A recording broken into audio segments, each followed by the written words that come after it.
at 0 o'clock to 0:15. Ever been to a dinner party and heard someone say, "Oh, I'm gluten-free," or "No peanuts for me, I'm allergic"? It seems like dietary restrictions are everywhere these days. But have you ever stopped to wonder how we got here? How did respecting what people can and can't eat become such a fundamental part of being a good host and a decent human being? 0:15 to 0:45, let's rewind the clock. For most of human history, the main dietary restriction was simply not having enough food. Survival was the name of the game. If you were lucky enough to be invited to a feast, you ate what was served, no questions asked. The concept of personal dietary choice was a luxury few could even imagine it. Sure, there were religious dietary laws, like kosher in Judaism or halal in Islam, which have existed for thousands of years. These were and still are deeply respected within their communities, but they were seen as religious obligations, not personal health needs. 0:45 to 1:15 for a long time, these religious rules were the primary form of dietary restrictions people encountered. If you knew your guest was Jewish, you wouldn't serve pork. It was a sign of cultural and religious respect. But outside of these well-established frameworks, individual food issues were often misunderstood. Someone who got sick after eating shellfish might just be told they had a weak stomach. There wasn't a scientific language for what was happening. 1:15 to 2 o'clock. The big shift really started in the 20th century thanks to advances in science and medicine. Suddenly, we weren't just guessing anymore. In the early 1900s, scientists began to understand allergies. They discovered that for some people, a harmless food like a peanut could trigger a life-threatening immune response. This was revolutionary. It wasn't about being picky or having a weak stomach.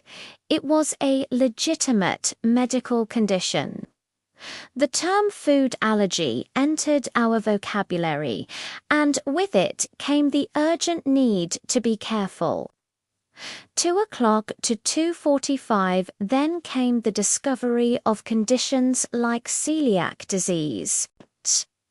For years, people with celiac disease suffered from mysterious symptoms, and it wasn't until the mid-20th century that doctors made the connection to gluten, a protein in wheat, barley, and rye. This medical validation was crucial. It transformed dietary needs from personal quirks into recognized health requirements. Schools started creating peanut-free tables, and restaurants began to label allergens on their menus. It was a slow process, but society was learning. 2:45 to 3:30 in more recent decades. We've seen an explosion of awareness around food intolerances and ethical dietary choices. Think about lactose intolerance, which affects a huge portion of the world's population. Or consider vegetarianism and veganism, which have moved from niche lifestyles to mainstream choices driven by ethical, environmental, and health concerns. The rise of the internet and social media has accelerated this, allowing people to share information and build communities around their dietary needs. 3:30 to 4:15, this created a ripple effect. As more people adopted specific diets, the food industry had to respond. The free-from aisle in the supermarket, once a tiny shelf, is now a massive section. Restaurants proudly advertise their gluten-free, vegan and nut-free options. It became good business to be accommodating. But more importantly, it became a new standard of social etiquette.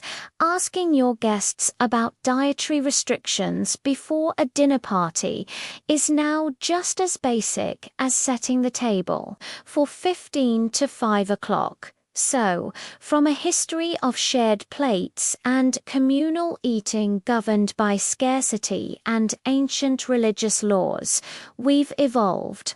Our understanding, powered by science and amplified by modern communication, has created a new culture of consideration.